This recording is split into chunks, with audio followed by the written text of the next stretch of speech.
Assalamualaikum warahmatullahi wabarakatuh. Perkenalkan, nama saya Muhammad Wildan Marzukan dari Prodi S1 Teknik Informatika, NIM 18051204053. Baiklah, pada kesempatan kali ini saya akan menjelaskan praktikum mengenai routing dinamik. Ini merupakan lanjutan dari praktikum kemarin, yaitu routing statik, yang mana routing dinamik ini pembuatan tabel routing dilakukan secara otomatis oleh router. Tujuan dari praktikum ini yaitu yang pertama mengetahui cara kerja routing dinamik OSPF di Mikrotik, yang kedua mampu mengkonfigurasi tabel routing dinamik OSPF, yang ketiga mengetahui failover di tabel routing OSPF.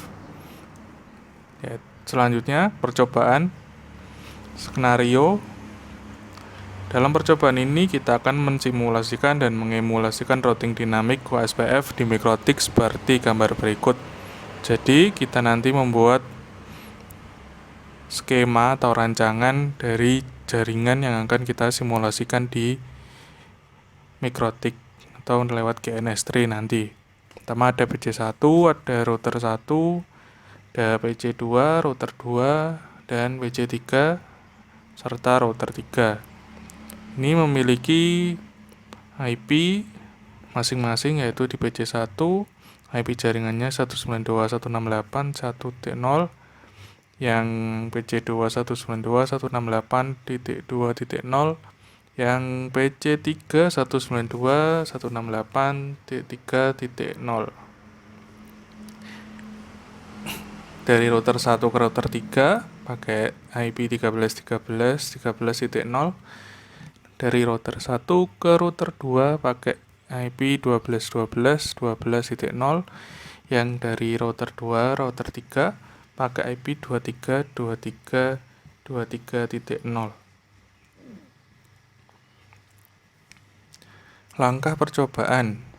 Yang pertama, buat skema jaringan seperti skema jaringan di atas dengan GNS3 dengan ketentuan PC klien menggunakan Windows XP, router menggunakan router OS Mikrotik. Jadi kita membuka GNS3 dulu, kemudian membuat skema jaringan seperti gambar tersebut. Pertama kita ada PC1 di sini, terus ada router 1, ada PC2, ada router 2, ada PC3 dan router 3. Pengaturan IP address di masing-masing jaringannya atau di masing-masing koneksi antara PC, router, dan router ke router disesuaikan dengan gambar tersebut. Jadi IP-nya ini sudah sama sesuai gambar. Kemudian setting IP address di masing-masing interface PC client terhubung ke router. Selanjutnya setelah kita buat skema jaringannya, kita jalankan skema kita, kemudian kita setting IP address di masing-masing PC. Kita setting IP-nya. Yang pertama di PC1 kita setting IP-nya seperti ketentuan di gambar, yaitu IP-nya 192.168.1.2, subnet masknya 255.255.255.0, gateway-nya pakai 192.168.1.1. Ini sesuai dengan ini tabel ketentuan dari soalnya. IP address-nya PC1 192.168.1.2, gateway-nya 192.168.1.1. Yang PC2 192.168.2, yang gateway-nya 192.168.2.1, yang PC3 192.168.3.2, gateway-nya 192.168.3.1. Setelah kita setting di PC1, kemudian kita ganti setting IP di PC2.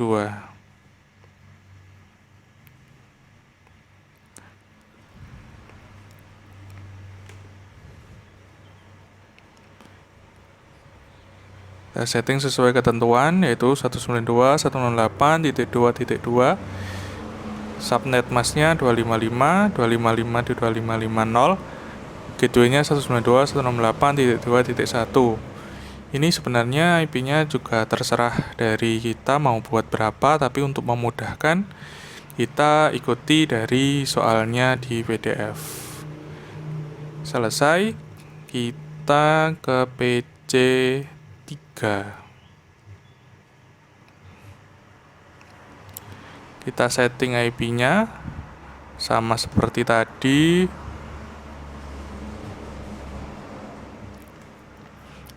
IP-nya 192.168.3.2, subnet masknya 255.255, terus default gateway-nya 192.168.3.1. Baiklah, semua sudah tersetting IP-nya di masing-masing PC. Kita coba lihat sebagai contoh di PC 3. IP config ini sudah berubah, IP-nya 192.168.3.2 seperti yang kita setting tadi. Baiklah, langkah selanjutnya yaitu setelah setting IP selesai, kita setting IP address di masing-masing interface router yang terhubung ke router dan PC client. Ketentuannya di router 1, interface Ethernet 1 192.168.1.1/24. Di Ethernet 2-nya 12.12.12.1/24. Ethernet 3-nya 13.13.13.13.1/24. Di router 2, Ethernet 1 12.12.2/24, Ethernet 2-nya 192.168.2.1, Ethernet 3-nya 23.23.23.2. Di router 3, Ethernet 1 13.13.13.3, Ethernet 2 23.23.23.3, Ethernet 3-nya 192.168.3.1. Sebenarnya interface Ethernet 1, Ethernet 2, Ethernet 3 ini menyesuaikan dari desain kita yang telah dibuat tadi. Jadi di sini di router 1 contohnya Ethernet 1 ini kalau di Mikrotik dihitung Ethernet 2 karena Ethernet 1-nya jadi Ethernet 0 kalau di GNS3.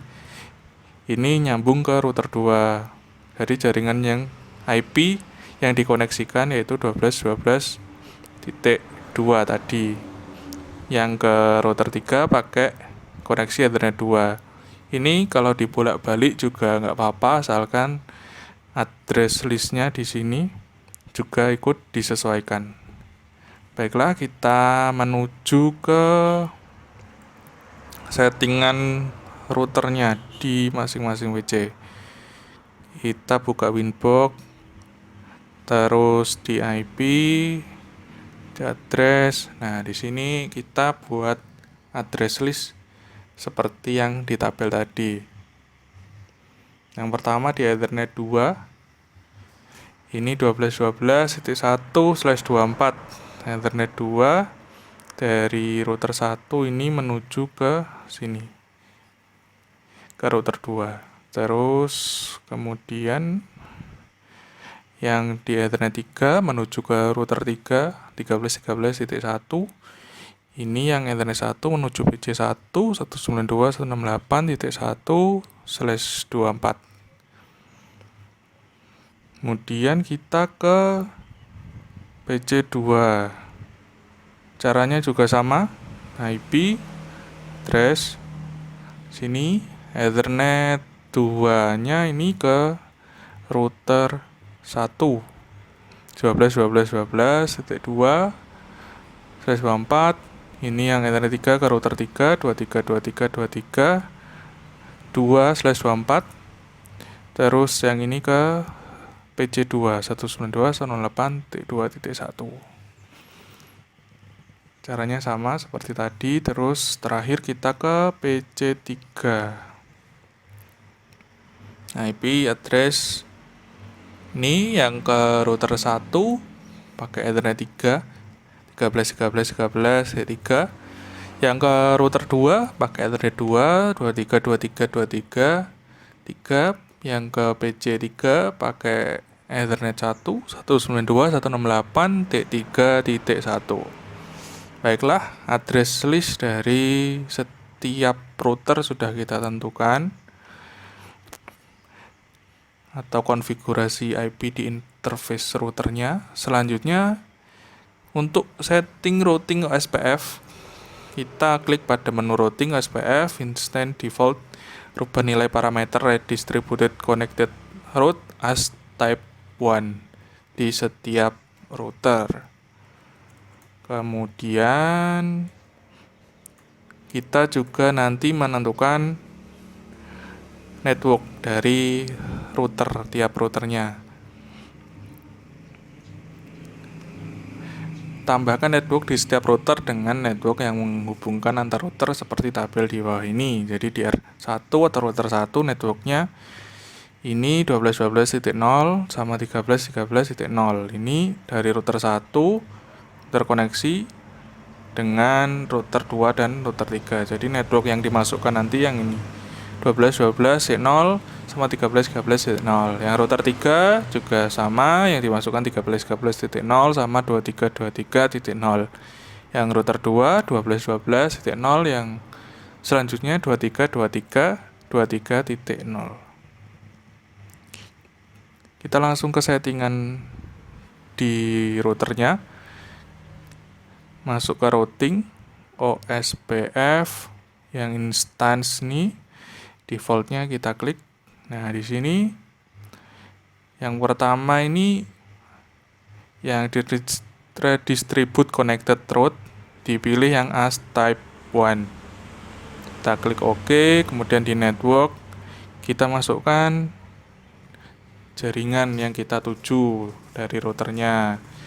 Kalau dari router 1 kita ke router 2 pakai 12.12 dan ke router 3 pakai 13.13. Selesai. Kemudian kita ke router 2 OSPF sama, kita ganti yang redistribute connected route, ganti as type 1. Kemudian di networknya kita masukkan ke router 1 pakai 12.12.0 dan ke router 3 pakai 23.23.0. Yang terakhir di router 3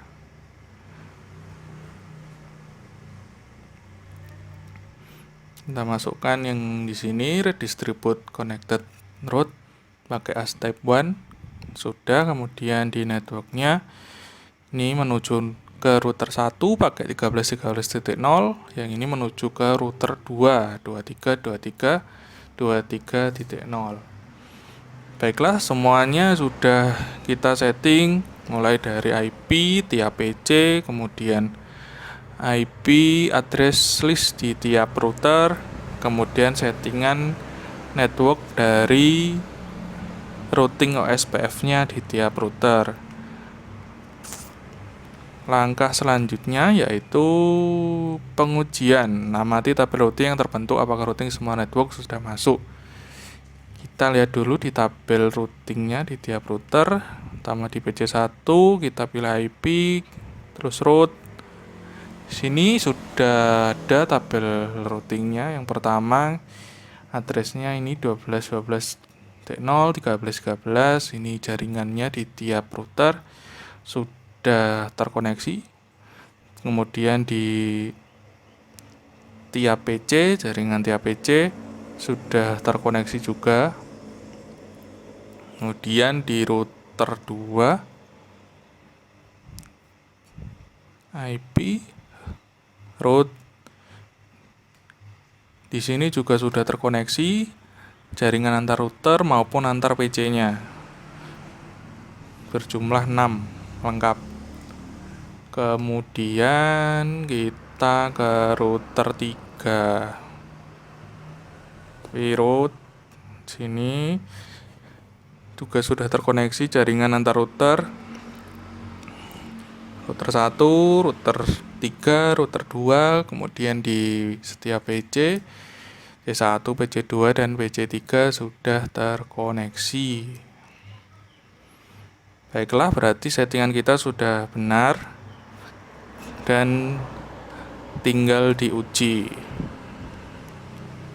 Ping dari dan ke sesuai tabel berikut. Dari PC1 ke PC2, PC3, dari PC2, PC1, PC3, dan seterusnya. Kemudian kita trace route dari tiap-tiap PC. Baiklah, kita uji. Yang pertama kita ke PC1. Kita langsung trace aja. Trace. Kita coba ke PC2 192.168.2.2.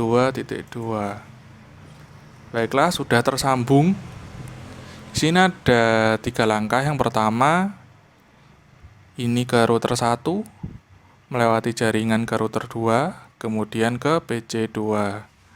Jadi alurnya dari PC1 dia ke router 1 dulu, 192.168.1.1 ini, kemudian melewati jaringan 12.12.0, kemudian ke router 2. Setelah itu baru ke PC2.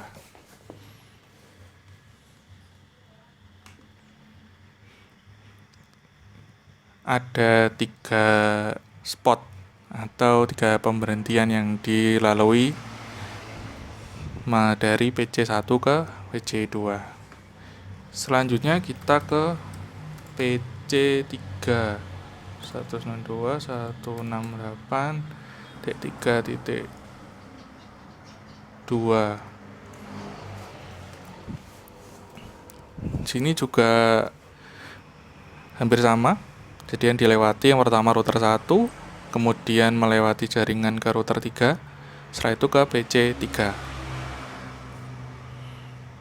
Dari PC1 ke router 1, kemudian melewati jaringan ke router 3, setelah itu ke router 3 dan ke PC3. Jadi simpulannya di PC1 ini sudah terkoneksi semua ke PC2 maupun ke PC3. Kemudian kita ke PC2. Kita coba ping atau langsung trace ke PC1. Titik 1, titik 2. Nah, di sini kita bisa lihat ini ke router 2, dari PC2 ke router 2, kemudian melewati jaringan ke router 1, melewati router 1, dan ini akhirnya ke PC1. Dari sini C2 ke router 2, kemudian ke router 1 dan ke PC1.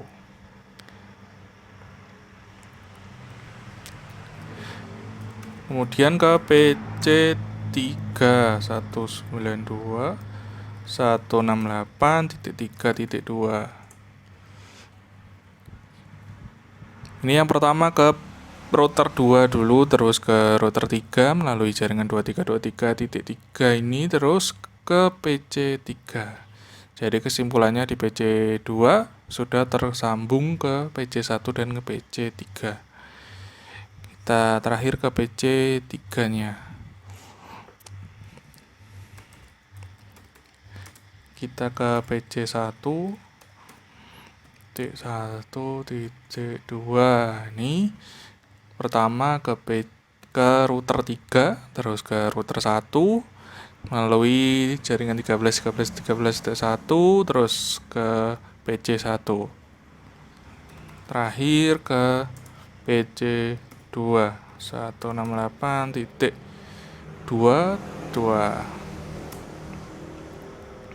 Sini pertama ke router 3, kemudian ke router 2, kemudian ke PC2. Baiklah, kesimpulannya seluruh PC baik PC1, PC2 maupun PC3 sudah saling terkoneksi. Seperti gambar diagram atau trafik perjalanan routing. dari skema yang telah kita buat tadi.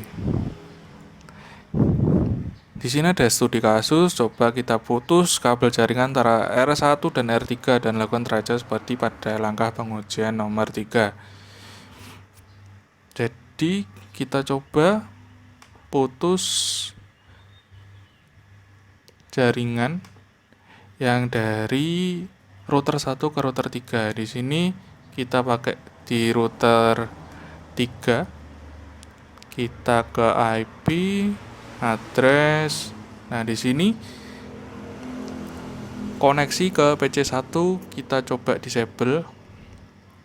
Kemudian kita coba trace ke PC1.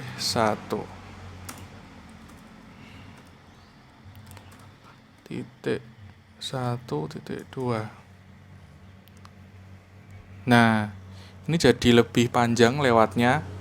Yang sebelumnya di atas ini cuma ada tiga yang dilewati, tapi setelah kita putus jaringan atau sambungan dari router 3 ke router 1 jadi 4. Yang pertama tentunya ke router 3 dulu, 192.168.3.1. Kemudian nah ini 2323 melalui router 2. Terus 12 ini melalui router 1, kemudian baru ke PC1. Jadi alirannya dari PC3 ke PC1 yang sebelumnya langsung dari router 3 langsung ke router 1 karena koneksi di sini diputus. Jadi dari PC3 ke router 3 larinya ke router 2 yang masih tersambung, kemudian ke router 1 dan terakhir di PC1. Baiklah, mungkin itu saja praktikum mengenai routing dinamik pada kesempatan kali ini. Apabila banyak salah, saya mohon maaf. Wassalamualaikum warahmatullahi wabarakatuh.